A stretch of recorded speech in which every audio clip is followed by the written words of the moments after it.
dirt, yeah, made of the fine things. My father taught me that I'm a speck of dust and this world was made for me. So let's go and try our luck, said.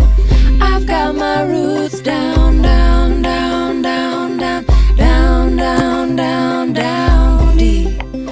I've got my roots down, down, down, down, down, down, down, down, down, down, down deep. I've got my roots down, down, down deep. I've got my roots down, down, down deep. So what are we doing here? What has been done? What are you gonna do about it when the world comes undone? My voice feels tiny, and I'm sure so does yours. Put us all together, make a mighty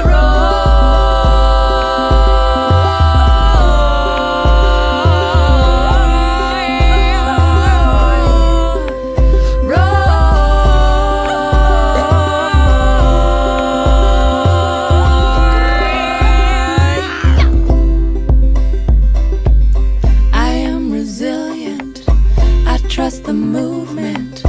I negate the chaos, uplift the negative. I'll show up at the table again and again and again. I'll close my mouth and learn to listen.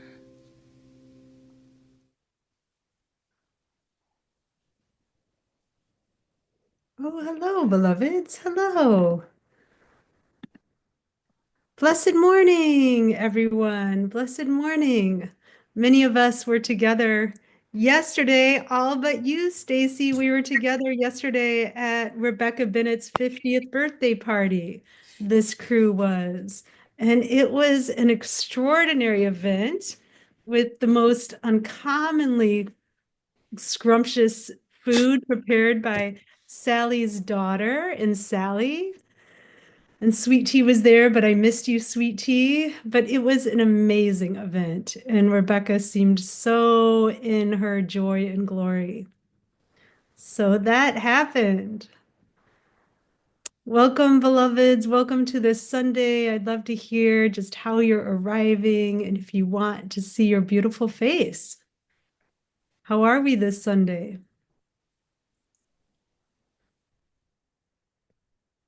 I'm here sitting next door to Erin. I'm at Erin's house in St. Louis, so I have I have the beloved mother in the background here and having a wonderful visit to St. Louis. That's part of how I'm arriving this morning. And I actually got a chance to visit Mama Urena just a couple days ago, and that was super special. Always special. Always special to be in your beautiful house, Mama Urena. Welcome, welcome. Thank you, Carol. Great conversation this morning. How are we arriving? How are you, Sweet Tea, Urena, Erin, Reverend Regina, Sally, Stacy? Love to hear from you. Yeah, I'll pop on because I got to pop kind of off temporarily, halfway because I have an interview tomorrow. So, anyways, doing really well. Just feel that some steps I've taken, finding community.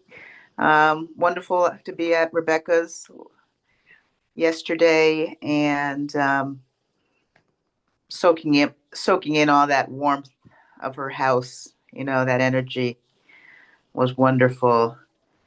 And seeing friends I know, like Erin and John and Sally A, and also new people. And acquaintances. It was a packed house. And it was wonderful. We went around in a circle similar to what we did on Spirit Rising later on. Oh, really? Oh, you did? And I missed that.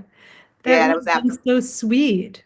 Yeah, that was after 4:00. So it was wonderful. And the stories they told and the stories, wow. Yeah, that Salim told about their their courtship. He's a character in terms of what do you call it? Exaggeration of sorts. There Yeah, was a yeah. He's a fun real play to see. storyteller. Yeah, fun play to see that all.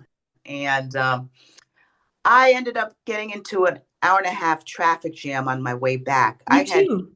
I had two 50th parties to attend. So I attended Rebecca's, and then I actually attended another person who was turned 50 in the evening in St. Charles. And I decided to go back into town instead of going from Edwardsville to pick up somebody who wanted a ride. And I decided to do that, to just be in community. And it was actually Lizzie's girlfriend, Celia. But I ended up in a hour and a half. It wasn't a traffic. I was stuck on MLK Bridge, switched off my car for an hour and a half. There was an accident at the end of the MLK Bridge. It's a one-way westbound, no, what do you call it? No breakdown lane. Yeah. I've never had that before. Just sitting at 7 o'clock to 8:30. And, but I stayed in the present and I was just happy. I That's practiced some amazing. of my interview, pulled it up on, and I just found presence. And I was also delirious too by the time I got home and picked up Celia. But we did get out to the other party too. But that's what happens when you have community and you're feeling good. You could be in that present. Because I could have been mad and angry Yeah, and upset totally. about being late, but I was just there. So, anyways, Well, thank you all. I'm gonna hop off. oh, we'll miss Listen. you. Okay. Thank you for sharing that story. And Michael and I were with you in that traffic jam, actually. Yes, yes. Take care, dear. All right. Anyone else want to share anything about how you're arriving? Well, good morning. I'm arriving with mixed feelings. Yesterday, I had to attend the homegoing services of Stacy, one of my college friends. We've been friends for over 50 years. And it was sweet and bitter. Very, Mhm. you know, it's remarkable how people handle grief, and we can still find joy Mhm. and peace and acceptance of what we all know is the inevitable, and yet we're never prepared for. Mhm. And I regret not being able to come to I know. Rebecca's 50th birthday celebration, but I had to be with the family of my friend, and it was a joyous time. It was a joyous time. And so I'm arriving with all kind of mixed emotions, glad to be here with each and every one of you. And yes, still sad. Yeah. Thank Sorry you. for the loss of your beloved friend. Can you remind us of her name? Her name is Rosita Darlene Lewis, Rosita. and Rosita. Uh-huh. And Bird also, she was also known as Contessa. Contessa. Yeah, she was a feisty little thing. Oh, good for her. Very When loving. I'll make sure to send her a blessing as I pray us in a minute. Thank you. Yeah, and we missed you yesterday. Oh, I missed you guys yesterday Yeah. too. Here's a Yeah. virtual hug. Yeah. Any others? How are we arriving? I can check in. So good to be with you all. And it was so sweet to see some of you yesterday. Like seeing Sally was so sweet because I'm like, I know that face, but I've only seen it in the little box, you know. So to like give you a hug was so wonderful. And yeah, I just feel it's a little trippy to see Carolyn in my other room. I love having her in my house. Like, well, so that's feeling really sweet. And I am holding, so this week is the 12th anniversary of my sister's passing on Tuesday. And I always enter this time like not really knowing, how I'm gonna feel and what's gonna come up, but I've like cleared my whole day Tuesday and just want to honor her. And, you know, I was speaking a little bit into it with Carolyn this morning, but just the way grief has worked on me all these years, and the way that joy, yeah, has been born in all new ways. And just feeling Caitlin and, yeah, noticing my tenderness, I guess, just as I enter this week. Yeah, and it feels really good to be here with you all. Thank you. Thank you, beloved Erin, for sharing your love and your grief for beloved Caitlin, and for your hospitality this morning. Yes. Welcome, Delisha. We're just landing here, saying how we're arriving. Any others?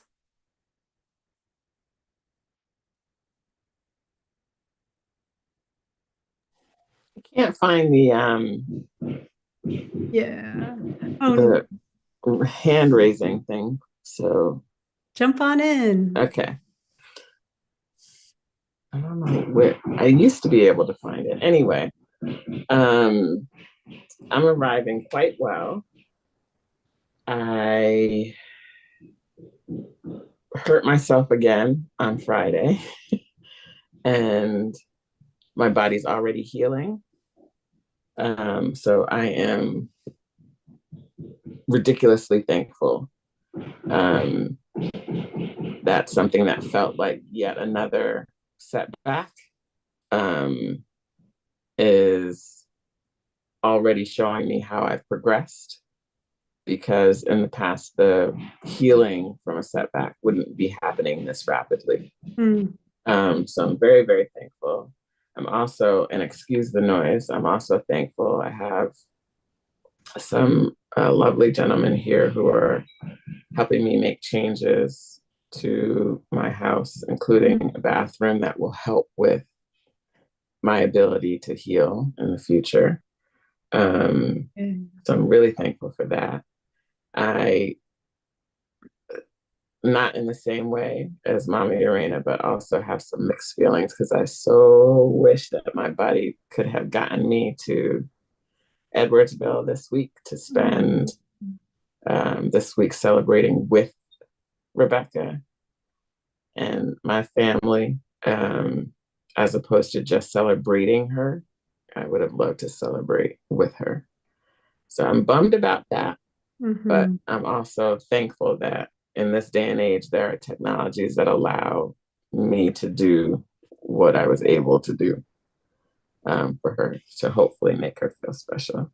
And I think that's it. Just a lot of gratitude, a lot of gratitude, a lot of gratitude. Yeah. So much gratitude for your healing and getting support to make your house ever more accommodating to your healing. Praise for that. And may the remodelings go smoothly in a way that's truly beneficial.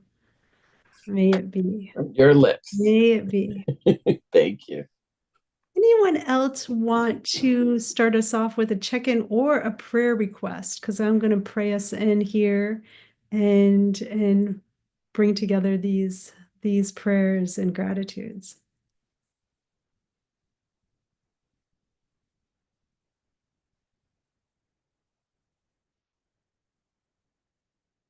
That I will just begin us here. Invite us to just take a breath or two, opening into our hearts, opening into our devotion. Divine Spirit, we open our hearts to you in praise, and we call upon your presence in this space of love. We call upon your holding of us here now. And we also call upon our own sweet holding of our individual hearts. Sweet spirit of love, gather around us, gather close as we come here to share our love with one another, as we come here to open to the presence of your spirit, as we come here to be healers in these times, to be heart tenders for one another's. We also come seeking to have our imaginations enlarged in these troubling times, to see beyond the challenges into the great possibilities that greet us here. As we gather, we give praise for Rosita Lewis. We praise you for who you are and how you loved and the triumph of your life and all the people that you have blessed. We praise you in this time of transition. And we give praise for the healing that Stacy is experiencing. And we also give praise for the healing that is to come and that is being facilitated right now. We give honor to you, dear Caitlin, you who loved life so big. You who loved your sister Erin in such a special way. We give praise for your deep bond and we bless you on this Tuesday, your birthday. May this be sacred space and may we be here in the fullness of ourselves, welcoming all that we carry, all of our wisdom, and all of our grief too, that is here in these times. Praise be. Amen.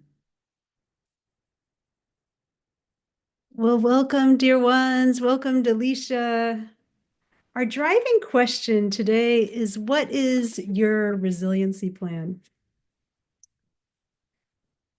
A huge part of resilience lies in how we focus our attention. Most particularly, how much attention we place on what we are resisting, that which often gets us quite stirred up and can be taxing to our nervous system, versus how much attention we give to what we love and enjoy, including creating the more beautiful world that we believe in. Native American activist Sherry Mitchell, who's such a powerhouse if you don't know her, Sherry Mitchell, she has this book called Sacred Instructions.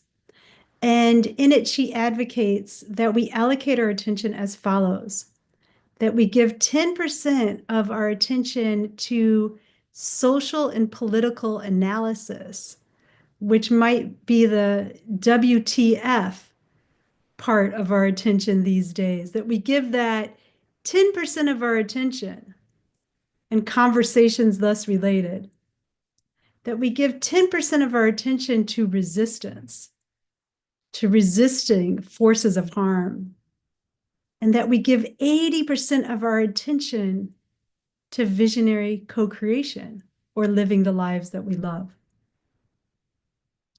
This same logic is mirrored by the field of somatic experiencing, that when somatic experiencing coaches hold space, they suggest that you put 20% of your attention on the symptoms or the pain or the feeling of fear in your body, and that you put 80% of your attention on positive resource, including, how you are loved, how you are held, the places in your body that feel well.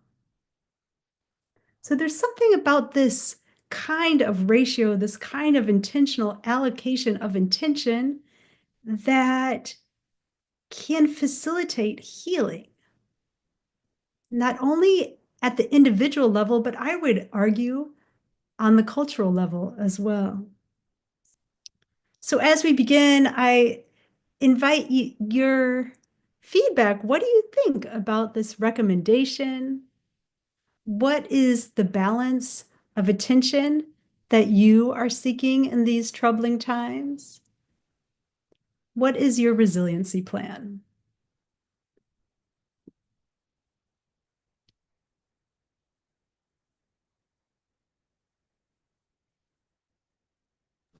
What's the name of the lady again? Mary Mitchell?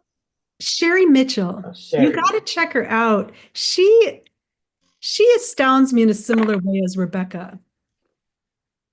She's a spiritual teacher and a social justice lawyer, an indigenous rights activist, and she's total powerhouse. Sherry Mitchell.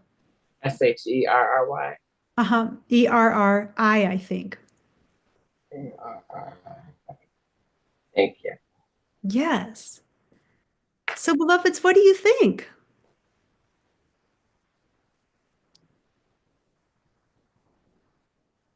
I have to say that I've been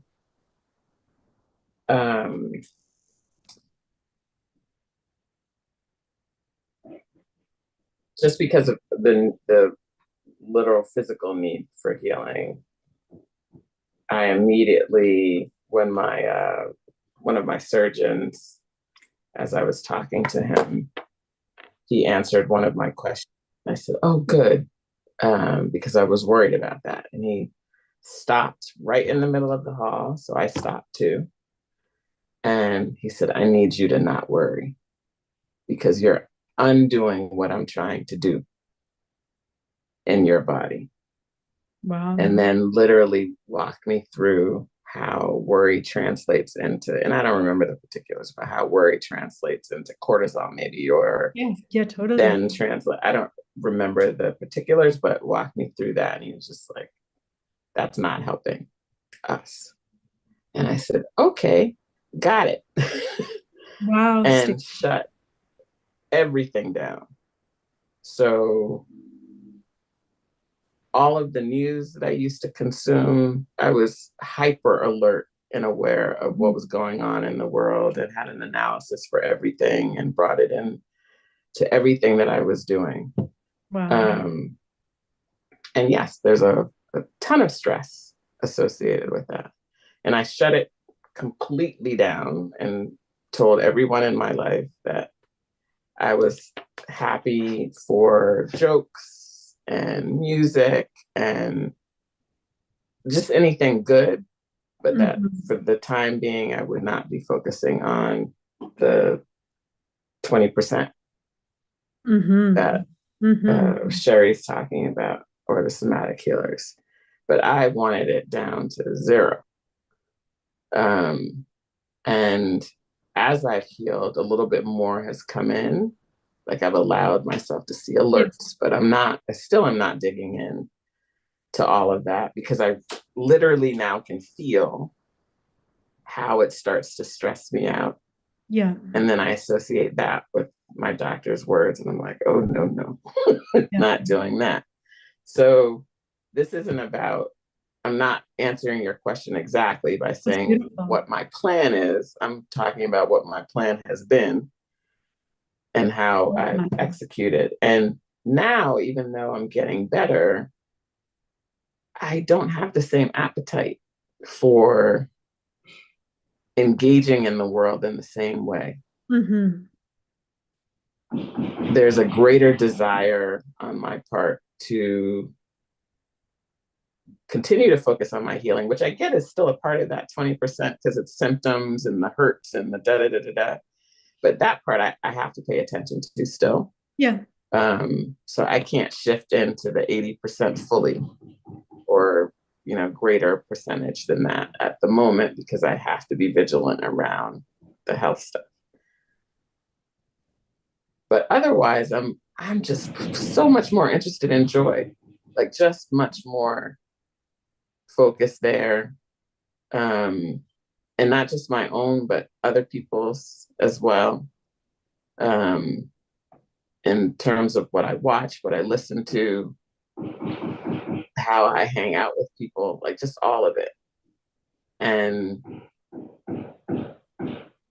in some ways, I think our joy is part of there's some overlap between these categories as I'm thinking about it. But this is the first time I've heard about these categories. But so even as I'm talking, I'm like, joy may be in the 80%, but joy is also resistance. Mm-hmm. Like everything that's in that 80 is probably resistance. Mm-hmm. So I'm not sure that the categories can be considered, or at least that I would be considering them as distinct things. Yeah. But I like the quantification of how we divvy up our focus. Mm-hmm. I like the attempt to do that. And it's something that I think I've been trying to do for the last couple of years, triggered by trauma. Mm-hmm. But I'm like, I guess however we arrive, it is what it is, right? And if we try to make the thing worthwhile, that's really what matters. But I am really interested in hearing what others are doing, because now that I'm healed up a bit more, I I think for me it's focusing on like just enjoying the people in my life, enjoying the things that I'm reading, not just listening to music, but I can't dance the way I used to because my body won't do all that, but dancing to the extent that I can when I'm listening to that music.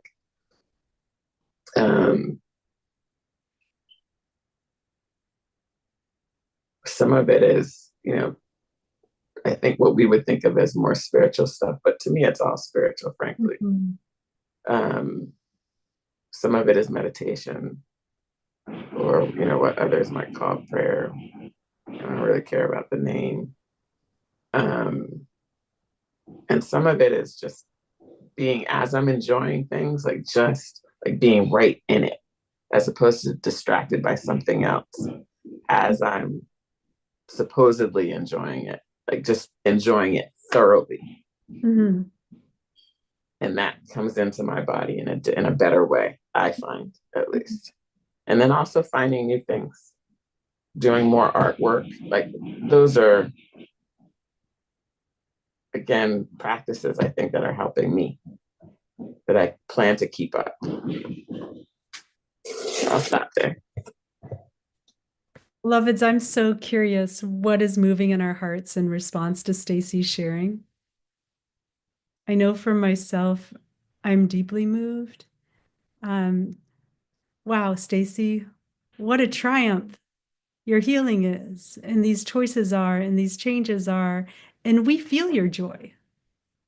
Your joy overflows. And, as you may know, I'm someone that has struggled with chronic illness, and I work with a program for people recovering from long-term chronic illness. And what you're doing is all the stuff that's recommended, and that is part of my healing. And I'm seeking to recover from one that can be hyper vigilant about problems and like what needs to be done and like what is our strategy, to being one that is in my heart, loving my life, loving the people I'm with, remembering what I enjoy, right? And that is part of our healing. And I'm going to talk more as we go about how attacking our problems can keep them in place, right? And how that each problem is a possibility for us to become another and better version of ourselves, or a more healed and full version of ourselves.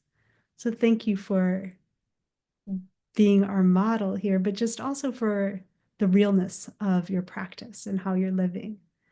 Yeah. Yeah, so meaningful.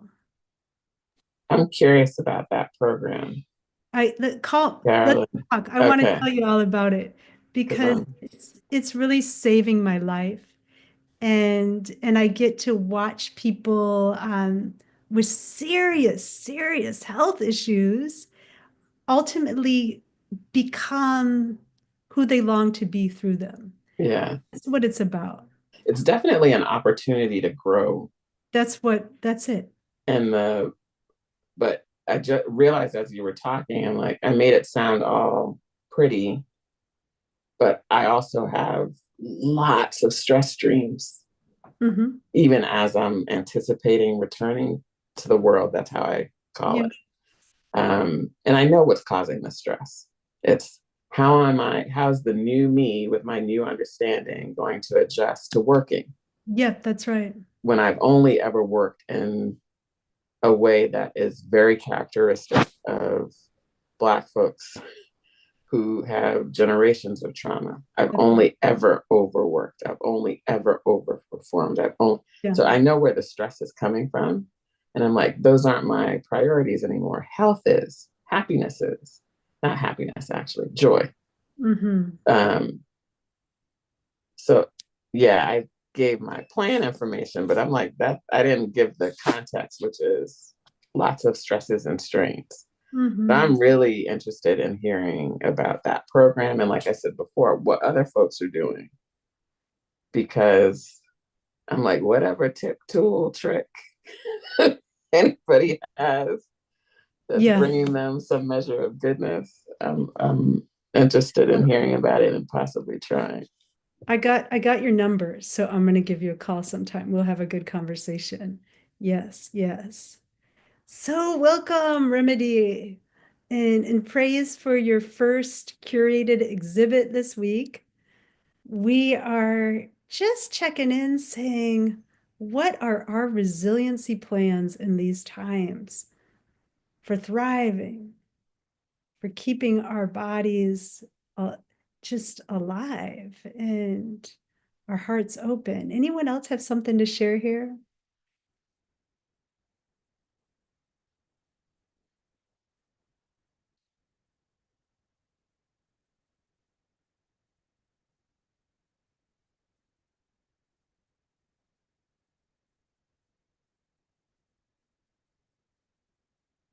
Anyone else? What is your resiliency plan?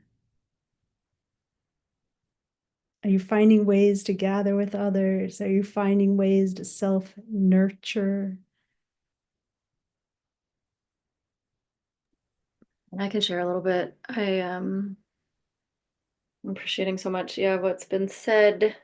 The thing that was popping in for me, I was in my regular dance practice the other morning and I just had this download like, I need to hold space called resist dance, which is sort of like how to be in the energy. It's almost, I love what you're presenting, Carolyn, because I have this sense of like, like there can be so much urgency around what needs to be done, or like what I need to know or be aware of. And yet like, I can see how that brings me into this like real freezy place, or this place of like so much over intellectualizing what's going on. And so what, for me, it's so important to like, I keep thinking like I have to be a true human. I have to stay a true human, which is like feeling my heart, being in my body, taking deep breaths, like feeling, and move and letting sort of the energies, letting my whole body kind of like digest and process and release these energies so that I can step in or step up in the ways that I'm uniquely, that we're all called to. That's different for all of us. Anyway, so I had this idea like I want to just, dance those sort of to get out of the freeze and then feel how almost like to like get into the 80%, I guess is what you're helping me articulate of like then it's like the embodied visionary co-creation that's like beyond words, but it's about a frequency of energy and a collective being truly human. Yeah. So I'm gonna dance. You're all invited to the resist dance. I want to be part of the resistance. And you're really getting at something here for all of us, that we have to have a pathways to get from constricted reactive states to open, receptive, intuitively, intuitively visionary receptive states. We have to have pathways. And part of how fascism works is that, we're being bombarded by so much in false news too, right? And just Trump's real performative stuff he does, that can come to consume all of our attention. Just trying to figure out, is that true? Is that not true? Can he do that? Can he not do that? Right? And we can get into an entirely reactive state, which prevents us from being these creative agents of change. Yeah.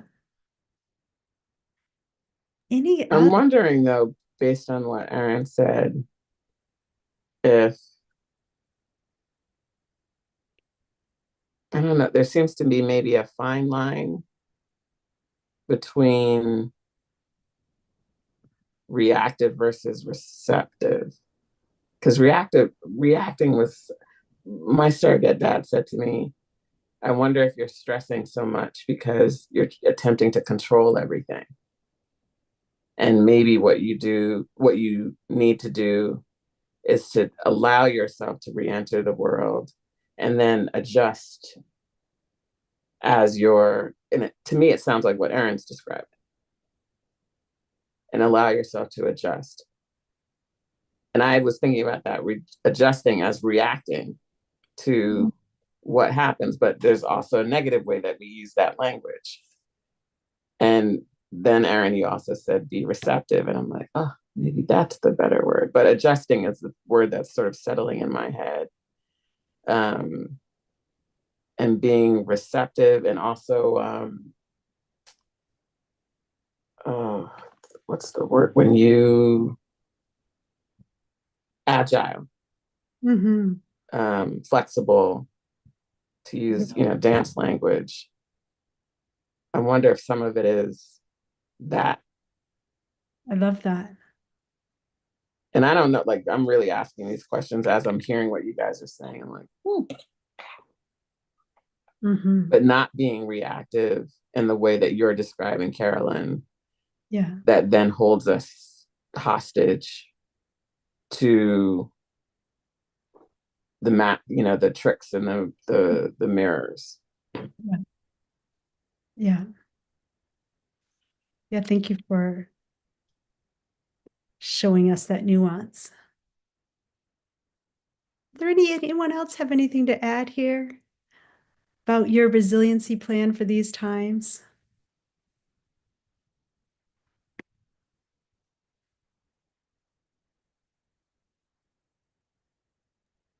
Excuse me, Carolyn, I really haven't thought about a plan.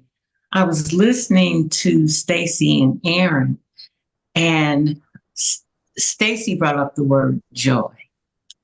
And that was my word for the year, for 2025.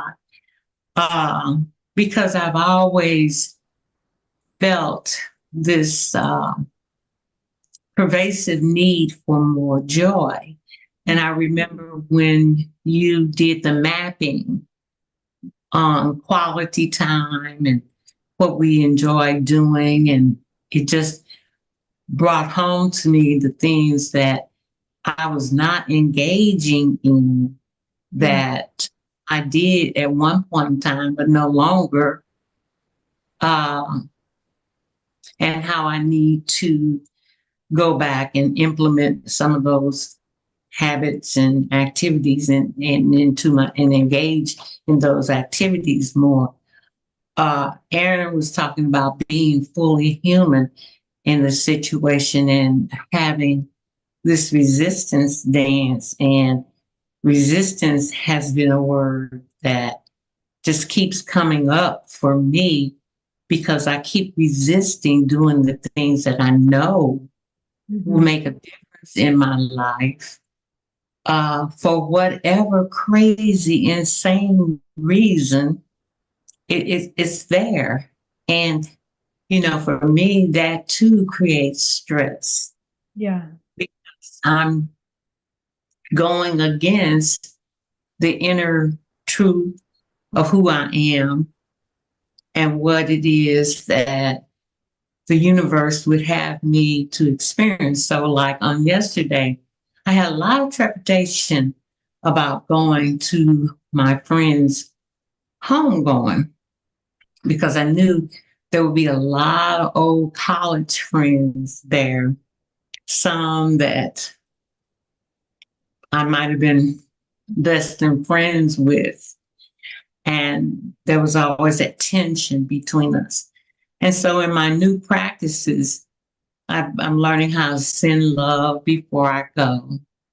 I know how to, get present with myself and my inner feeling, scan my body, da da da dee.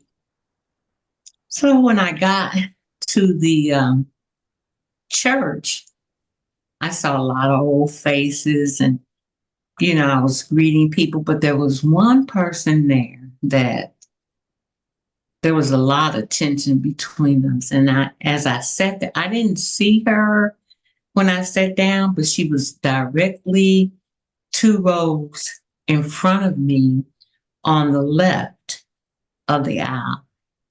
And I watched her as she sat there with tears in her eyes. And it brought up all this compassion for her. And I had even in my sending love before I arrived, mentioned her name. I was sending her love too.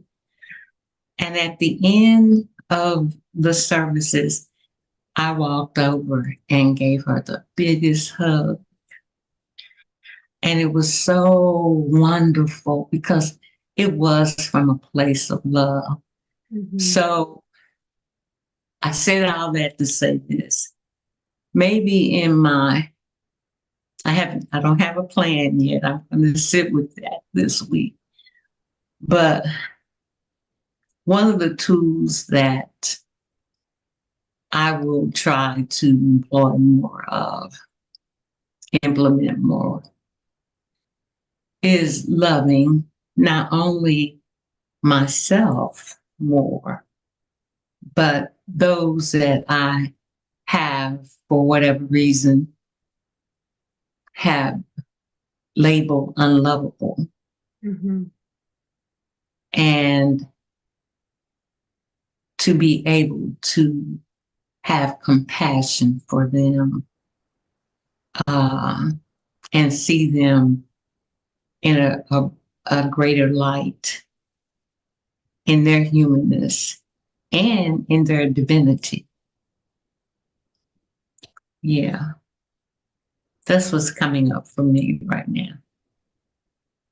Thank you, teacher, for showing us the way. That certainly is a huge part of the path of resiliency in our time, right? Both orienting towards joy, which, as Stacy brought up, is resistance, right? Reclaiming what we enjoy, that is resistance, and also resisting those blocks to love. And I'm finding in these times, when I attune to the news, like everywhere I look, there's evidence of the failure to love, right? Mm-hmm. It's like, oh my goodness, can we really treat each other that way? And one thing that it is igniting in me is I want to be about love. I want to show up in all the little moments, find a chance to love and bless. I want to love and bless.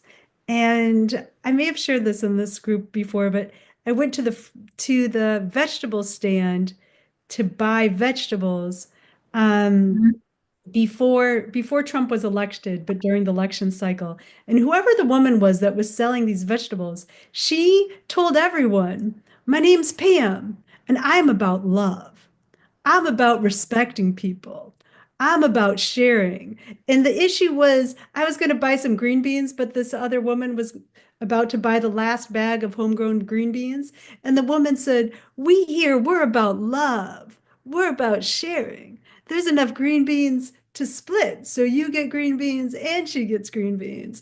And I was so impressed because I was like, let's make it explicit what we're about. in every moment we can, right? I wanted to be more like Pam. So that's a big invitation for our resilience, for our claiming of our humanness in these times.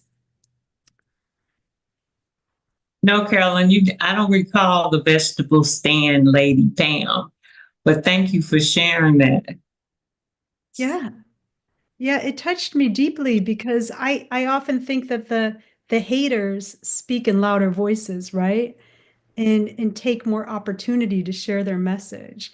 And I want to be part of the league of lovers that are doing the same. Yeah, and we are that, but to find ever more opportunities. Okay.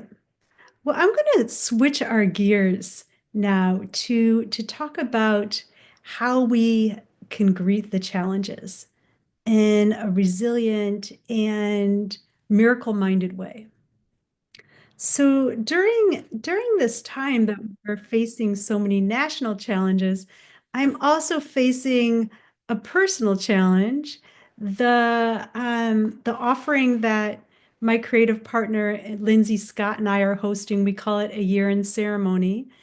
We have been gathering at the farm that I live on in Hartsburg, Missouri. You might say middle of nowhere, Missouri. And we're gathering again in March. And some of the folks in our cohort have said, we don't feel so safe gathering out there. We don't actually feel like driving to the middle of nowhere, Missouri. And so we're planning on gathering now in a few weeks. And I need to find a new space. And this is kind of last minute, y'all. And I got to find a new space that accommodates us well and that isn't a whole bunch of extra driving. And wow, this is a big thing on me. And when I come into big problems, I often go to prayer, but before so, I go to this book called This Life is Joy. And there's a chapter in this book called This Problem is Possibility. So I read this chapter or a segment of this chapter to my creative partner as a way of greeting this problem. And I'm going to read it now to you, okay? So I invite us to just get comfortable. And you may, as I read this bit, you may decide to put the spotlight on a particular problem that is concerning you. How does this sound? Okay, this problem is possibility. Roger Teal begins by saying, what is your relationship towards your problems? How do you feel towards your problems? This is an essential thing to notice because our relationship towards our problems and our challenges will determine much, including the length of time we may deal with this problem, the amount of angst and pain we may go through, as well as the eventual outcome.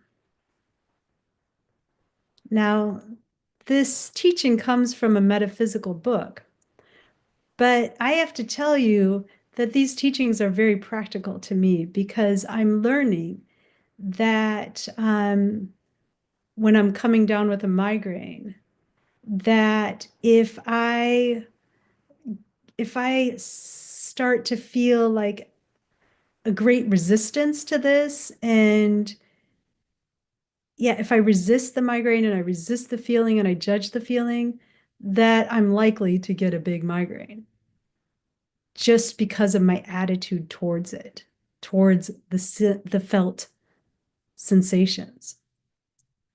So Roger Teal teaches when we attack or judge our problems, we're actually holding them in place by the attention and emotion with which we are energizing them.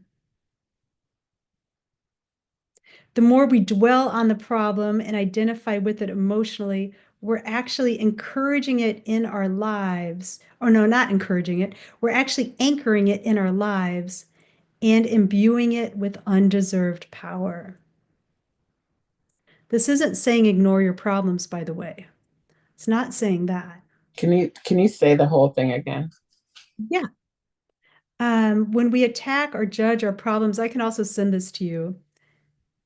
In order to solve them, we're actually holding them in place by the attention and emotion in which we are energizing them. The more we dwell on the problem and identify with it emotionally, we're actually anchoring it in our lives and imbuing it with undeserved power.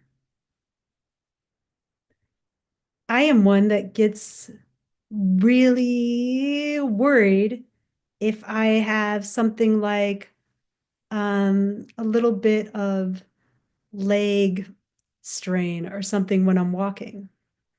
And because I get so triggered towards these feelings, I often anchor them in place and have a hard time healing.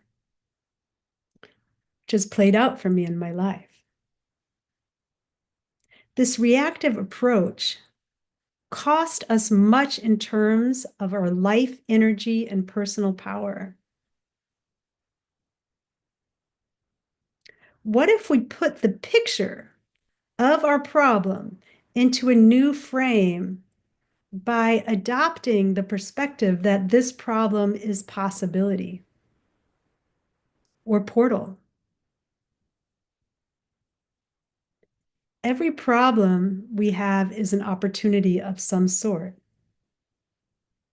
Just like the two sides of a coin are always present, always a complement to each other, so is a problem always united with its eventual solution. The solution is the other side of the coin of the problem. To become receptive to these elegant solutions hidden within, you must shift your attention from judging the problem to welcoming the possibilities. Okay? And it's true that we never heal what we're pushing away. Just like we can't heal, like white people can't heal their own racism when they're denying that it exists, right? We can't heal what we're pushing away. We can't heal our relationship with our friend while we're judging our friend or judging that we have feelings about our friend either, right?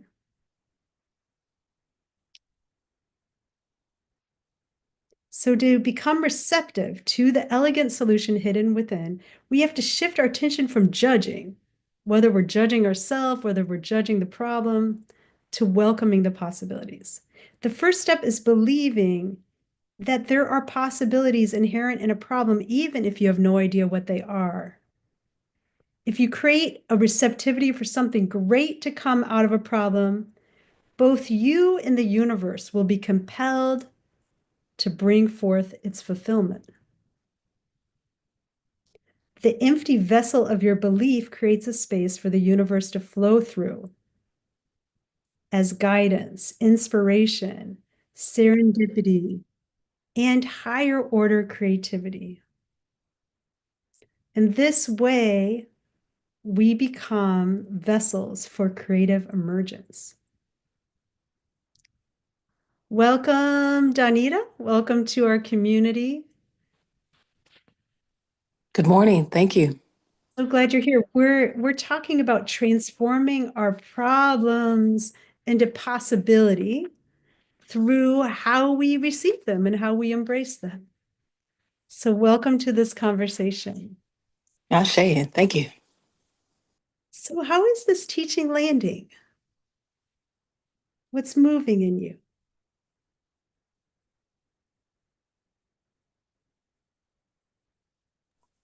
Was that for me specifically?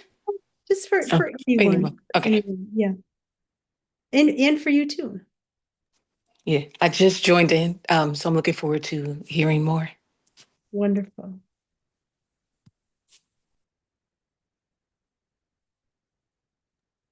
I love that. Is how that's landing. It reminds me of what a friend said to me a few weeks ago. I was trying to find words to explain to her how I was entering the new year. And as she was listening, she was just like, oh, I was just listening to someone who was talking about harnessing chaos and how in the, especially, if we use as an example these political times, but it doesn't really matter what the thing is. Chaos can create up, like it may feel horrible, but it opens up all of these spaces for possibilities to enter, for new things to be created, for, just good things to come. And what did you call him? Roger Teal, I think is what you said his name was. What he's talking about, what you're sharing with us, reminds me of that creating, what did you say, the empty vessel of your belief. Oh, one, I just love that. Yeah. And I couldn't catch all the words you said, but I don't really need those specific words. It's all the good stuff that can come in to fill the vessel. And it also reminds me of how Rebecca's always talking about the unmitigated yes. It's the same, like all of these things are the same things. And if we say, like, if what we're putting out there for ourselves is the worry and the the universe is going to be like, okay, yes. Like, just yes. And if we're putting out there, the receptivity that Aaron was talking about, the vessel that Roger Teal is talking about, it's just like, I'm creating space. I don't know why I'm doing this, but this is how I feel. Like, as soon as I start thinking about these words, I feel like this. And it's all right, hit me with the good stuff. Oh, I love that. Like, just hit me with the good stuff. That's how all of this is landing. Like, all of these connections are so many different ways that all of you, other people, have been talking about these things. All of it is the same thing. It's all the same thing. It is all the same thing. And you're weaving it together so beautifully. I love that posture. And for me, sometimes when something seems to really be going wrong, and that includes, like right now, having to look for gathering space last minute, but it could also be something going wrong that just feels icky, like, oh, this person is like spreading this weird story about me that's not true, right? And you're like, yeah, really nasty. But there's this prayer that arises in me where I just say, may this too become blessing. May this too become blessing. May this too become blessing. And in things that, how often, and this is where we're going to the chaos, Stacy, these things that we greet as the biggest challenges can be the most benevolent redirectors in our lives, right? So, speaking of chaos, Roger Teal shares this metaphor. He says, think of the Persian carpet. When you see it, problems are challenging because when they arrive, they seem so chaotic and purposeless, just like the backside of a Persian rug, where, the strings are all jumbled and confusing and they seem to have no rhyme or reason. But with faith and trust, eventually the rug turns over, right? And reveals to us a pattern of great beauty and symmetry and meaning. So both sides are necessary to the rug's magnificence. But initially, when our problems arise, we only see the backside. And our job is to have faith that there is a glorious design even before it is shown or revealed.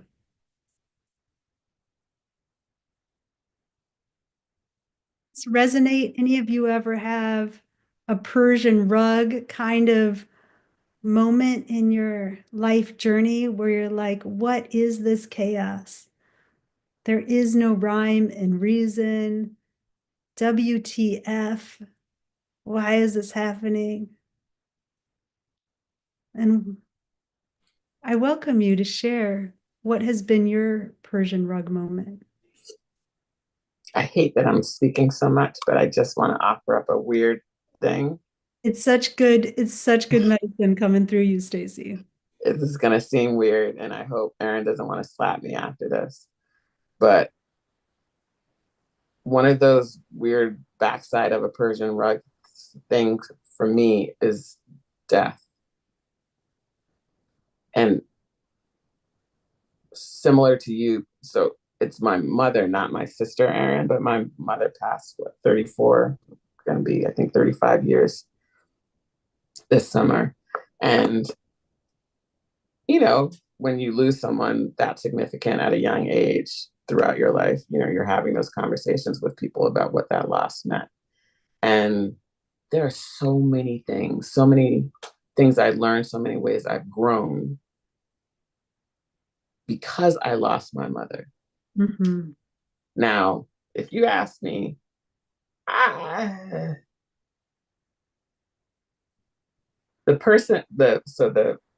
highly developed part of me would say change nothing because every experience is difficult, right? The little girl in me is just like, yeah, I'd like my mom back. But, you know, the highly evolved part of me is just like, nope, I get what that was about. And both her spirit and mine agreed to it, right? But to me, that was all. It was also the beautiful side of the rug in and of itself, having her, and the loss of her is a perfect example of the backside of the rug. Because it was not at all, as a teenager, I was not at all able to see what was on the other side. But sure enough, shockingly, even now I'm still shocked by it, but not really.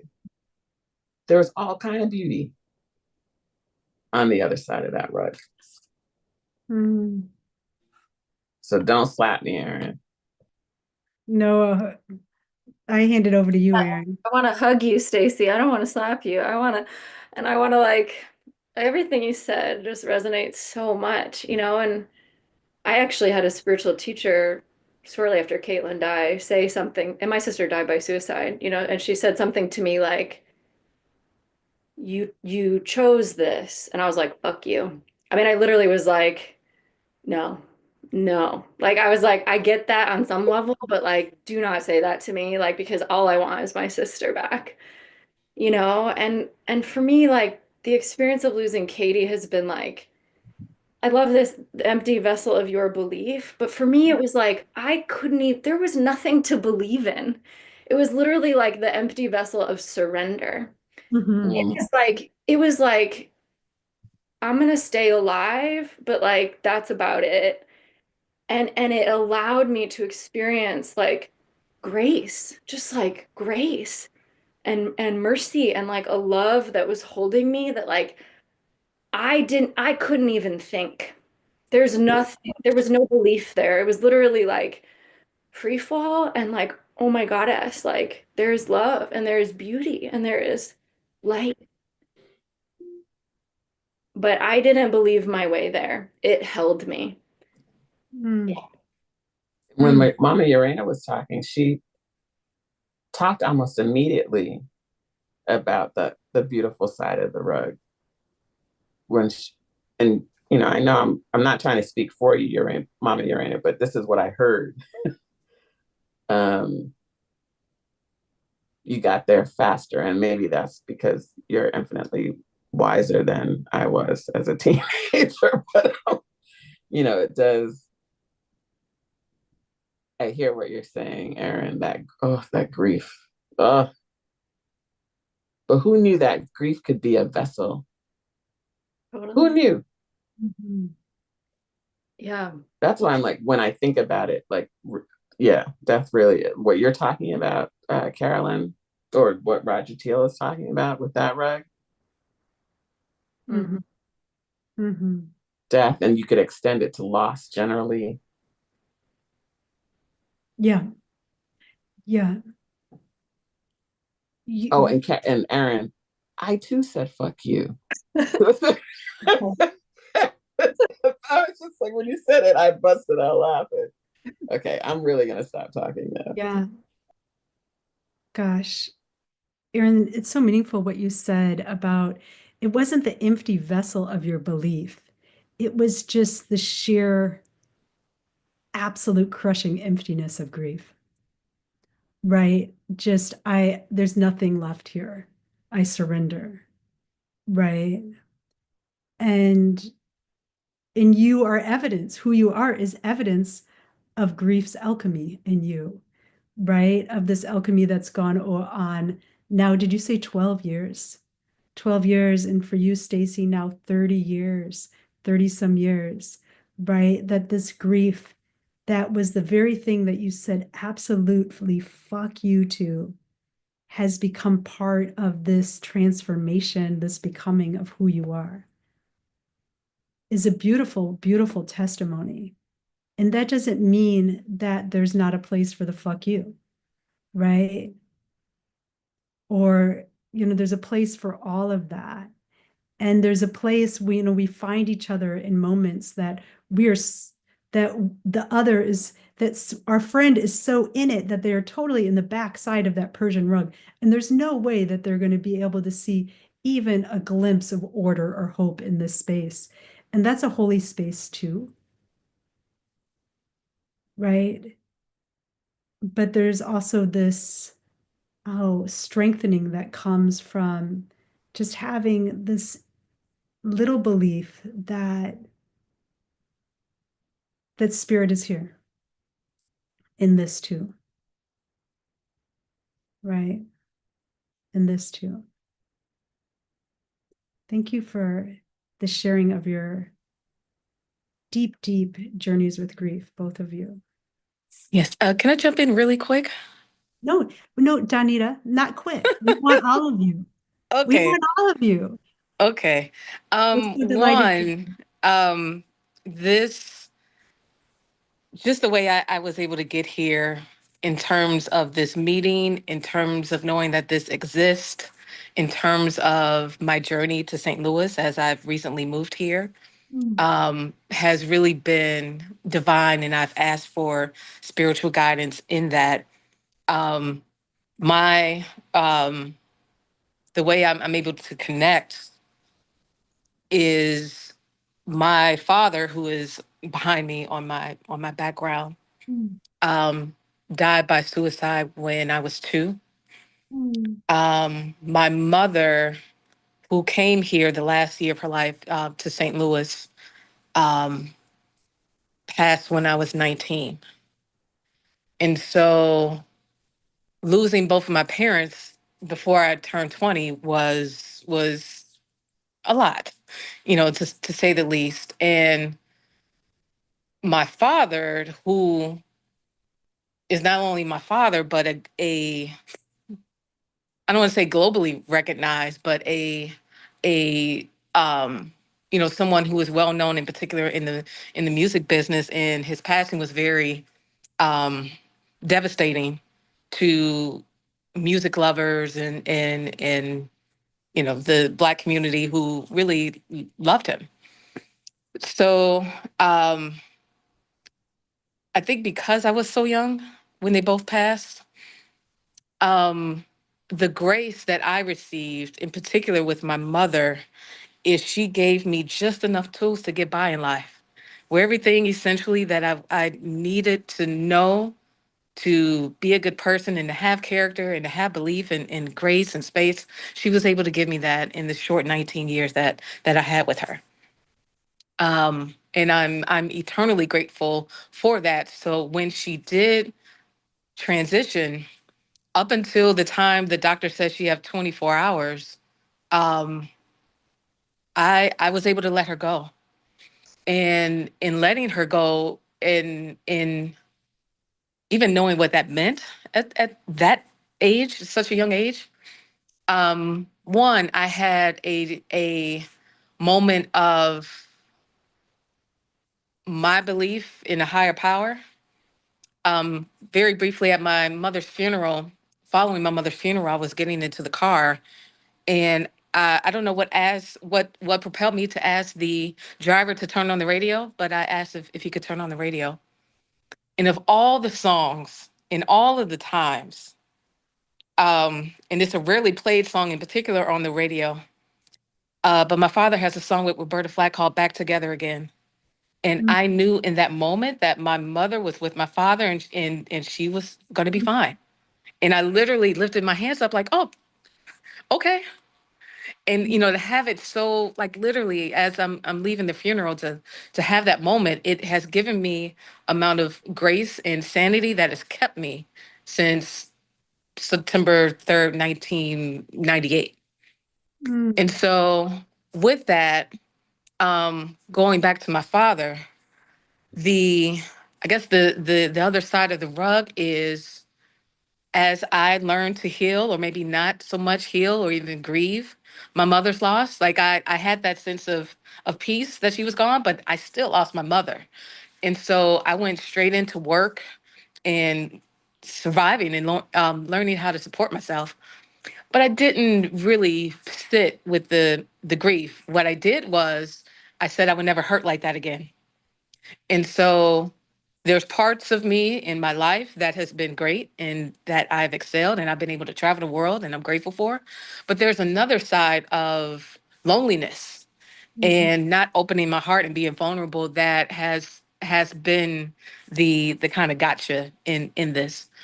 And so as I've recognized that and have learned to heal through that through, community and wisdom from others and just grace, um, I realized how I could honor my father is sharing this with the community at large, mm, and in hopes of that there's others who won't have to deal with, in particular, a loss by suicide, but that we all have the best quality of life that we can while we're still here. And so digging into that pain that luckily it hasn't killed me or hasn't killed us. Maybe it has emotionally at times. It's um, it's been difficult, but in the ways that we've been able to persevere, that turning my pain into purpose and into power, and knowing that I have that power and what I'm doing now is to be able to share that with again the community at large. So one, I feel very the timing of this is incredible to me, but I mean that's just how spirit works. So one, I feel seen, um, and hopefully I'm heard. But mm, just echoing, I think everyone's sentiments so far. I hear you, I see you. Yes, um, but we're okay. We got this. mm. Do- Donita, we hear you. We see you. And our heart breaks for your young self, losing your dad and your mom. And we know that that young self is always with you. That grief is, on one level, I imagine, unending to lose your mom and your dad at such a vulnerable time in your life. And our heart breaks for you at that age. And then what a blessing to meet you at this age where you say that you've turned your pain into purpose. And where you share so vulnerably that when your mom died, you closed your heart a bit. You said, I'm not going to be hurt like this again. And Oh, completely. Titanium clothes, like it was, and then I threw my heart in the ocean with the like a titanium vessel. Like, mm, oh no, oh no. If I'm able to survive this, I'm not going through this again. mm, But that has led to years, like when you see how fast life moves. And I Mhm. look up and my friends have had families and their kids are having kids. And it's like, whoa, wait. I think I want some of that. And Mhm. so in order to do that, I do have to I had to break the chains. I had to get rid of that weight and that burden and know, like, am I going to get hurt again? Yes, that's inevitable in life. And unfortunately, we live in a society and culturally where we don't talk about pain, we don't talk about grief, we don't really talk about those things. And so you feel alone. But Yeah. when I recognize that I'm not, because we all go through it, and if Mhm. there are others that are vulnerable enough to share their grief and how they got through it and be able to share tools and resources and have, like, I have a daily practice that I have to do because I know what happens when I don't. So then when things happen, I'm better equipped. I'm a lot stronger to be able to take that on. But yes, it's I'm in a place where, my heart is open. So now I just need to get out and meet some people. Mhm. Um, but Glad you're and, here and with that us. includes this community, which Yeah, which great. I've been able to do. So I'm I'm grateful. Yes. Donita, so blessed that you're here with us and that you're opening your hearts to us. It means so much to receive. Thank you, dear. And Thank you. it's so clear how your story is a medicine story and that you carry this medicine of vulnerability and of welcome and of you're not alone in this story. And I celebrate both the part of you that threw your heart in what you said in some sort of ironclad something in the bottom of the ocean. I Yeah, celebrate titanium field. Yeah. titanium, right? I Yes. celebrate you who made that choice and I relate to that too because I did something similar in relationship to my mother. Um, Not because she died, but because of how she failed to love me well and have had to live with the consequences in my life and I'm here now in my 50s like still every day um doing a practice of noticing that there's love available and that I can trust love again. And I wonder, do you want to share with us what your practice is that has you who you are today? You said there's a practice you do Yes. every day. What is that practice, dear? Yes. And so these principles are a part of the organization that I'm launching officially in May, which is the Donny Hathaway Legacy Project. And so there's 7 key principles. Um, the first is the healing power of music. Which has saved my life so many times. In fact, that day at my mom's funeral, it was music. Um, so music and the arts, laughter, how that has absolutely saved me. Um, a My physical health and nutrition, Mm, being able to move my body, what I'm feeding myself, mhm, literally and figuratively. uh, Community and the things that I've been able to learn and how I've been able to heal with community and my loved ones and friends. A spiritual grounding, a spiritual foundation. And so for when it comes to mental health, the saying that you can't pray away your pain, but I absolutely know and believe that you do need a foundation higher than yourself, especially when things are at their lowest. mhm. Um, Nature and the healing power of nature and water and the trees. Um, what was that, 6? I wasn't I think that's counting. 6. I'm missing one. Exercise, nature, water, all pretty much accessible things and really um, easy to obtain. It's not like other than maybe therapy, some practices, it really doesn't cost anything. It's just the time you take Mhm, to be able to use at least a few of those principles every day. So, for example, to start my day, I've created a playlist called Rose Quartz, where it's a combination of affirmations and um, vibrational sounds.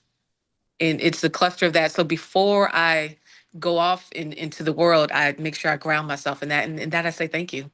And when I go to bed, that I say thank you. I've gotten one more day to try to get it right. And so um, being able to do that daily really helps. And then when there's moments of extreme triggers, whether it's an anniversary of either a birthday or anniversary of my parents passing in particular, or like recently, just what the start of the year, the collective trauma that we've been experiencing.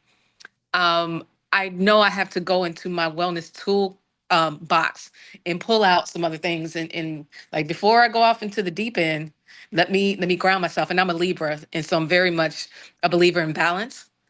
And so knowing when to cut off the phone, knowing when to stop the scroll, having the discipline to do that, and not know that I'm going to miss anything. Like my sanity is worth way more than being overly saturated and stimulated with um in particular what's going on right now. So yes, that is it. Let's all give a woo woo woo to that. Woo! And I will say, when Woo!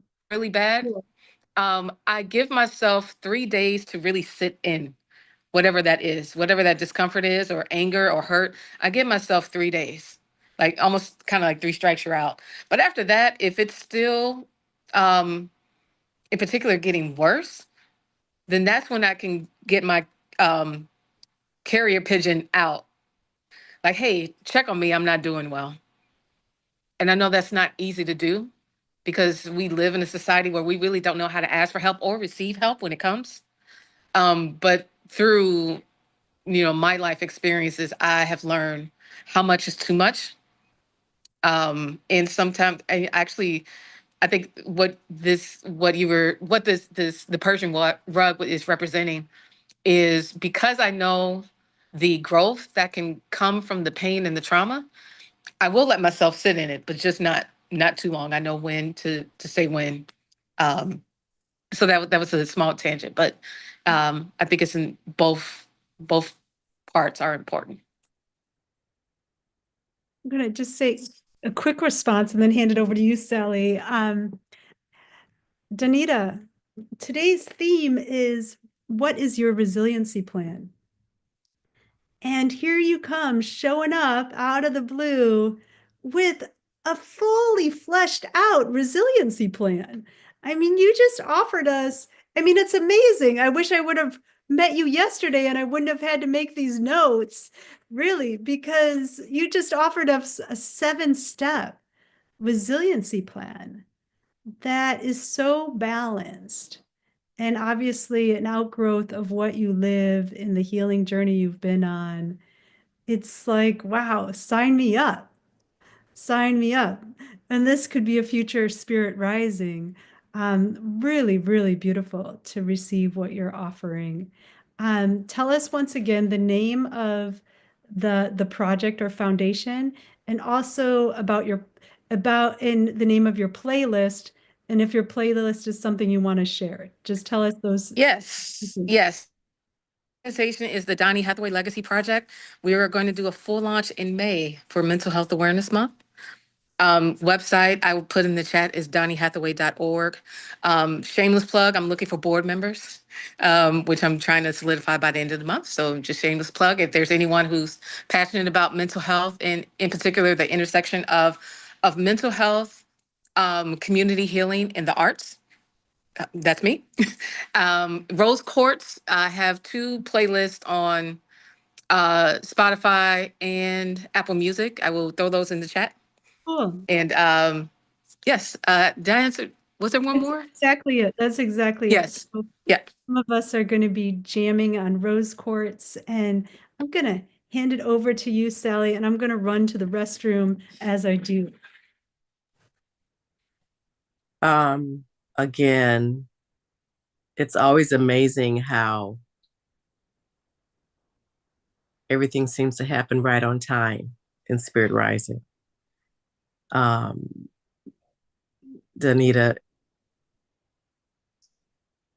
who knew last night when you were talking about the salmon that I didn't realize who I was talking to. If there's some salmon going on today, I will gladly pick it up. Daughter's still laughing, and then I told her, I said, "Did you realize that was Donnie's daughter?" And she looked it up already, so she was telling me about the Legacy Project. So, I will hit you up because I understand the healing properties of music. I absolutely get it. Music absolutely saved my life, and still does. There's still days where I walk into a classroom with one 2-year-old, 3-year-olds, and a 4-year-old, and 2 of which are autistic. I just have to put music on. I just have to. There's no way around it for me. And Carolyn stumped me with the practices, and I'm like, oh, I don't practice any. And then I had to stop and think. Music is one of them. Nature's another one. My mom passed 2 years ago, and the very next morning, there was a mourning dove sitting on the fence waiting for me. I walked out 2 days ago, feeling kind of off balance, and I heard the mourning dove again, and I was like, okay, mom's still here with me. So nature is always my thing. Self-care is another one. I have to be really careful about what I eat because my stomach is temperamental. And so I had to be very careful with making sure that I don't eat anything that's going to cause inflammation, which will send my stomach into a tailspin. So I have to be very careful with that.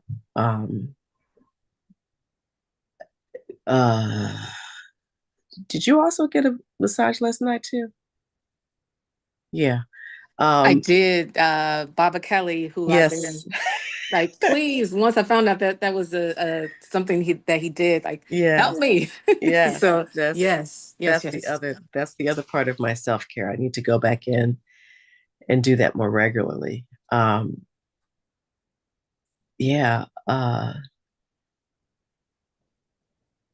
Shameless plug. I would love to be on the board, so I'm gonna send emails through information through the email the link that you just sent. But and for me, it's always trying to stay as positive as possible. And I backslide on that often, but just, how I take what other people have said to me. Do I take it? Do I react? Or do I just leave them standing in their negativity? Which is kind of fun too. But I think again, I know that there's a list, and I was just trying to make a list. I was like, this is not working today. So yeah. Yes. One, thank you for sharing. And if I can just really, I can't state this strongly enough, the healing power of music. I think people may think because music is something that's recreational, that it's associated with fame and kind of the glitz and glamour of life, that we forget one, just scientifically, Yeah. at the rate that we use our brains, like I think it's less than 10% of how much we utilize what our brains can do. Music reaches the brain at, I know it's somewhere between like 50 and 70%, something like that, which is a high number when you consider how much we just on a day-to-day basis use our brains, use the power. And so something, and it's not just the fact that it's such a high percentage, it's the critical parts of the brain that really um, uh, it has the most impact. So when I think to speak on the healing power of music, when you see or if you've seen videos of someone with dementia or someone who's had extreme brain trauma, like the congresswoman woman who was shot Gabby Gilbert. In her head, I believe in her head. And if you've seen the documentary, what they've done, what they did in the beginning is they played music of, her youth or like when she was a teenager. Wow. And that was she was responding, like she couldn't speak at the time, but she would sway and move. And so when you see someone who has a like MS or dementia, and they play a song in particular when they're a teenager, like in your formative years, and they're able to sing along, Yeah. that's the healing power of music. Yes. Like you can't tell me anything. Like you can't tell me anything. Like it's not a drug. It's not something you put in your vein. Like literally, like the way that our health system and medical system is oversaturated with overpriced drugs. But you mean to tell me a song that I love can bring me back to life? Like what? Like literally bring you back to life, bring you back into consciousness, Yeah. into a time. That's the healing power of music. So imagine if we were more purposeful with it and with the type of songs and vibrations again that we listen to. Like, yeah. Okay, that was a serious tangent, but I hope you guys hear me on No, that. It's such a powerful tool. the music is part of the medicine of this community. And Okay, I'm preaching to the choir. Okay, thank you. yeah, and to the teaching of today, like this problem is possibility. We use songs to open ourselves to the possibility. And Sally here, I've been trying to catch. Did you and Sally already know each other, or are you just meeting each other now? We We met met last last night. That's so silly synchronistic. So you were at the same Exactly. massage place last night? And Danita, do you know that Sally is a huge music person? No, No, okay. I mean, you're which totally, is why I started when I said, totally how preaching divine it to the was for me to come choir. here and figure that, just to learn that this was happening. Just it started, well, in particular last night, but beyond that. So yeah, it's one of those moments you just look up and go, okay, God, or okay, universe. Like, okay, all right. I didn't get my salmon, I didn't get my salmon. I can't stress that enough. The little piece that I got, it's holding me. It's holding me. So I'm just gonna have to be on the lookout for the next thing. I'll let you know. Okay, yes. But in the Danita, meantime, we will build off of this Absolutely. healing no, until I get my salmon. Please and thanks. I just wanted to add yeah. one reminder for us around music, and I would say music and movement, because I think those are integral. If we think back to our ancestors, music and movement were everything. Communication, it was politics, it was the way we told our stories and understood our histories. It was medicine and healing. It was all of that. So, and yes, as Carolyn was saying, it's integral to this community. It's integral, I think, to many diasporas, but definitely the African one. So no convincing is required at all. I should have known. I should have known. At all. At all. So you're welcome, and I'm not sure you could be among folks that are deeper kindred energy for you. Maybe it's possible, but you're in the right place. You're definitely in the right place. I definitely am. And I asked to be guided to the right place and where I needed to be. And it's let me here. In leaning in and trusting that. So thank you. And you asked for board members. I'm not at the point where I can serve in that way, but if you need occasional bite-sized help. Yes, advisory, committee, volunteers, phone call consultation. Yes, help. Like I will say, oddly enough, the thing that I want to do the most in terms of honoring my dad as someone who has been an assistant, and so I'm making sure that everyone else is good. But I'm now in a place that I finally am okay with asking for help. So help. Yeah, yes. Whatever you have, or anyone on the call, whatever you have, I absolutely welcome it. You're And in the I'm right happy to place. put you in touch if you aren't already with I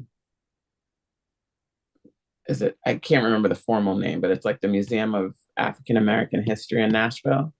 Yes, I am connected. Okay, good. My Let me see what your surrogate contacts dad are, because there's sits been a lot of on. changes in Say the that past again. year or so. Okay. So let's talk Okay. offline. And I'll just make sure it's my information is up to date. If nothing else, I can connect you with my surrogate dad, who's one of the members of that board. Yes, that would be fantastic. Yes, thank you. Danita, thank you for coming in and being an embodiment of all that we're teaching. And these women, Sally A and Stacy, are big medicine. So I'm just so thrilled that they're feeling called in to support this big vision you're carrying. Praise, praise, praise. Keep us posted to how these connections evolve and how this vision evolves. Absolutely. Yes. Thank you. Thank you, thank you. And Eileen, we want to get a chance to hear from you. I hope that you're here to jump in. Yes, I'm here. But I'm nervous. Um, yeah, I agree to the power of music for resiliency. I've been trying to set up so that I can lean more into that creative side. I feel that in the aftermath of the success of my show, which continues on, I'm in a kind of postpartum kind of lull where I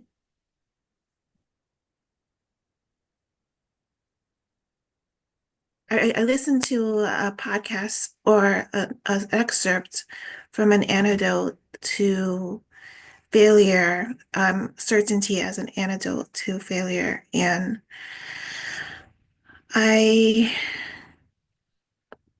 sorry, the cats, they're just like crowding me.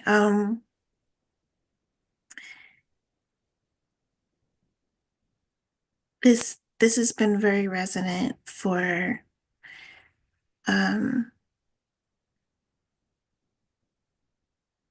I guess I'm learning to take in all the success and a lot of what Erin and Stacy talked about in terms of the rug turning over, and there's actually two rugs in the show.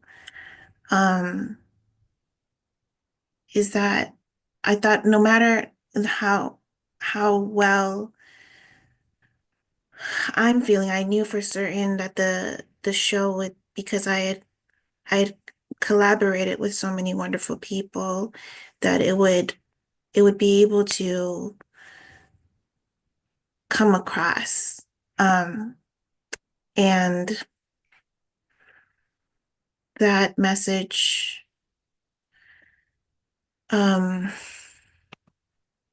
just really landed. I'm just processing a lot and attempting to reground into the tools that where problems don't seem like, it just seems like there's too many problems sometimes when one is recuperating from birthing something so huge that I've never done before. And I appreciated Aaron reaching out to help me unfreeze and move my body. And I'm also reminded of the time when my father passed during early pandemic, where I allowed myself to unravel and lean into the support of my community. And um, and I feel like I still have difficulty asking for help or knowing how to, but I think when I sit quietly and I look at the trees, um, or imagine a big mother tree behind me, that often helps. But yeah, I'm I'm learning, and I'm in deep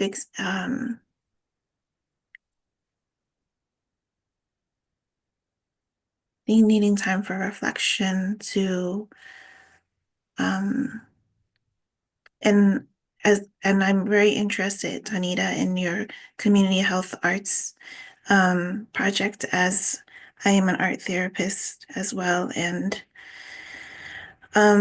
I hope all of you will be able to um see the show and then come to the panel.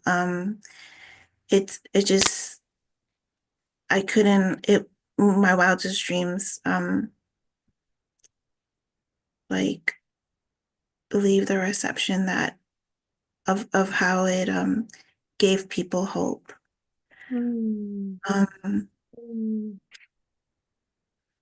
mm, but I think I'm struggling how to lean into the rest, that that voice that came through, that planned, she'll return even if I don't feel like I totally embody her right now.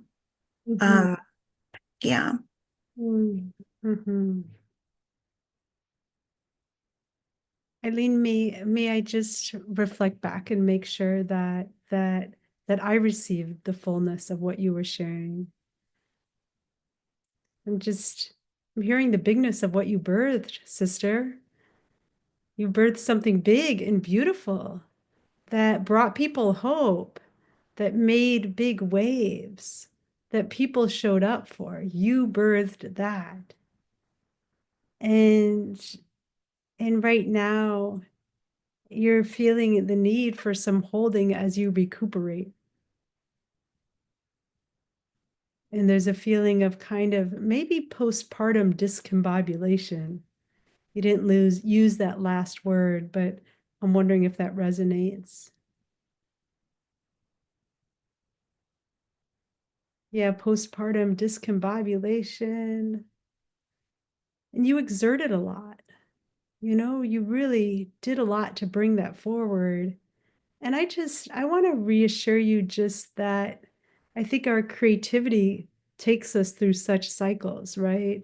Such cycles of intense bringing forth, and also cycles of needing to kind of recuperate and regenerate.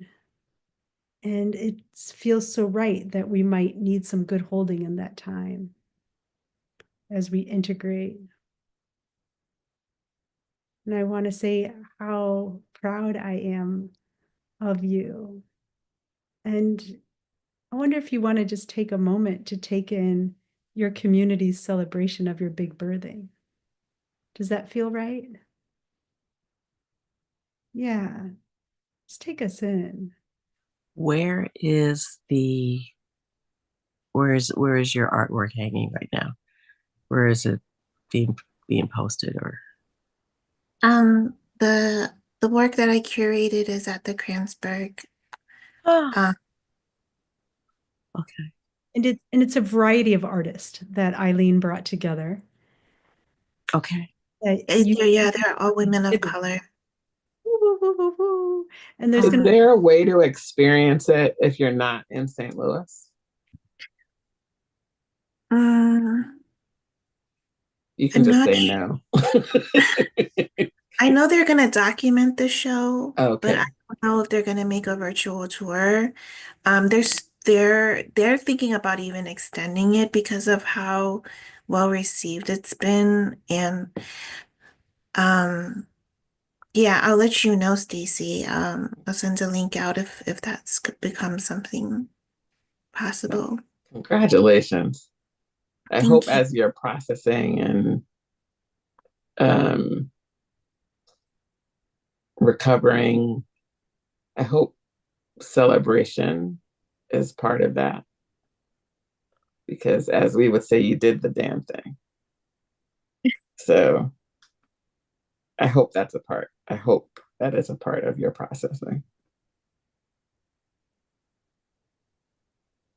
Thank you. You did the damn thing. That would be the song to end on here.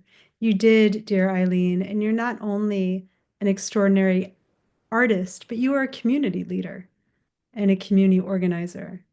And that's what you've brought together here. In what day is the panel discussion? March 8th, International Women's Day. Okay, so look forward to that. Some of us will be meeting up there on March 8th, I believe. Mhm. Okay, Is that in person? in person, right? Yeah, I believe 10:30 a.m. It's gonna be moderated by Elaine Cha from um STL on the Air. Wow. Wow.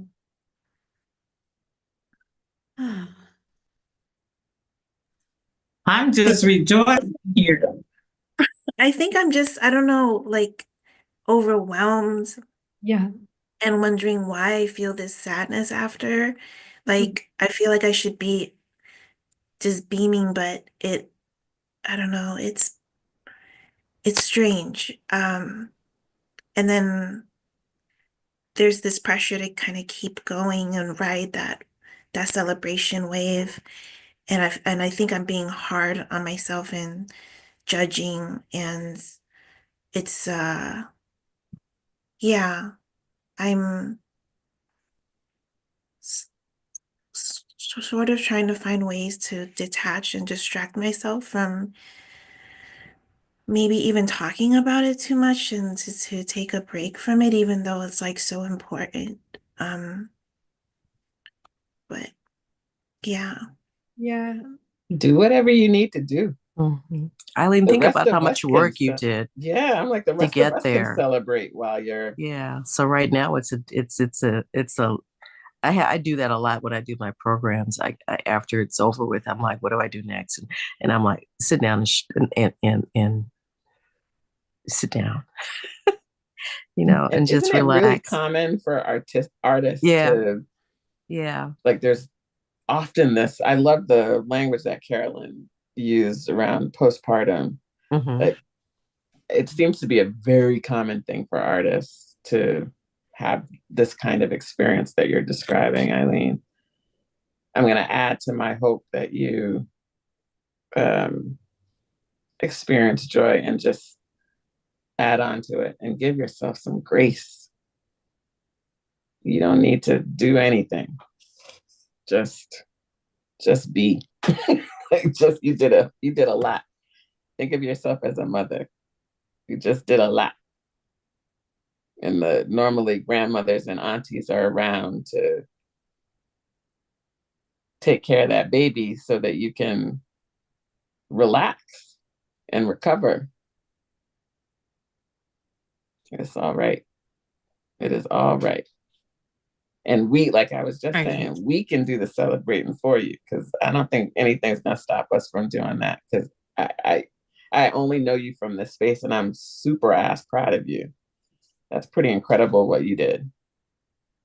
So you can let us do the celebrating for you, and you take care of yourself. Yeah, it's like you're in the fourth trimester, you know? You birth the big baby, and the best thing in the fourth trimester is like so much just deep rest and self-care of mama. like to intentionally go slow. And there is like a timeless time, you know, where you're just like, I don't know if it's night or day or what's happening, you know? So just really wishing, yeah, that deep nurturing for you, and just that, you know, that I think that energetic downturn is really natural. Yeah. I Speaking was as a doula, not as a woman who's birthed, but a doula, I see it, you know. It's very natural. Yeah. I was just going to say the same. What wisdom we have in this circle. Eileen, we're so, so proud of you. Just overflowing with praise. And I really want to also normalize and welcome in the sadness. Sometimes we just feel sad. And you've been doing so much. And it's really okay to just be here feeling sad. There's much to be sad about in our lives and in our histories and in the world. I just want to give you full permission to welcome that sadness as well. Seems to be part of the creative cycle. So it's just fine to be sad, even while we're sitting here beaming in great pride for you. All is welcome. I think my heart is slowly learning to swallow in that joy and doesn't know what to do with it. That's right. And um yeah, I yeah, thank you everybody. Thank you. Yeah, I was supposed to do two workshops this afternoon, but no one signed up because I didn't have time to promote it amongst everything else. So I think I want to just move it to the end of the Yeah, month. that's But just then I'm fine. like, what do I do with myself if I'm not facilitating? You love yourself. Relaxing. You Breathe. Yep. Take a hot bath. Listen to some music. Some good music. We have a new playlist to listen to from Danita. Check it out. Call one of us. Yes. Sleep. Sleep. Aaron shared one too. Oh yeah? Yeah. I missed that one. I didn't share one. I just said I make them for my sister. Oh, My bad. Okay. There's no sharing? she's trying to psych Is that me what that out. is? Oh, messing with me. Oh, what? I have a one I call Katie Christ. I could share that one. Well, Please beloved, do. I love being exposed to new music. I am copying the playlist and preparing to close our circle, for it is time. And our hearts are full, and we have embodied the spirit of spirit rising for our new sister, Danita. We give such thanks and praise for the spirit of grace and serendipity and guidance and ancestral resource that brings you here with us on this day that we're talking about our resilience plan.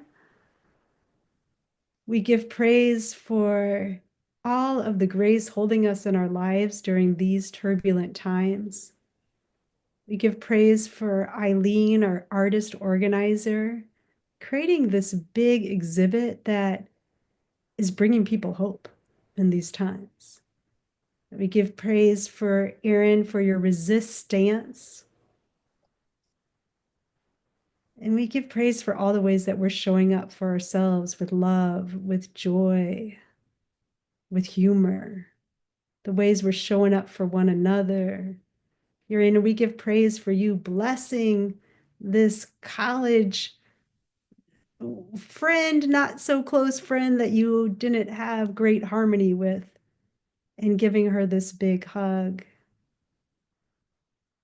Give praise for you, loving spirit, showing up as us in these times, inspiring us to be more human, to be more loving, to build bridges of community, to bring forth great visions for collective healing. May we depart in attunement to love and heart connection with one another, and in praise for the possibilities that are right here in these turbulent times and that are courting us, that are courting each of us, even through our challenges. Blessed be. Thank you, beloveds. Love you all.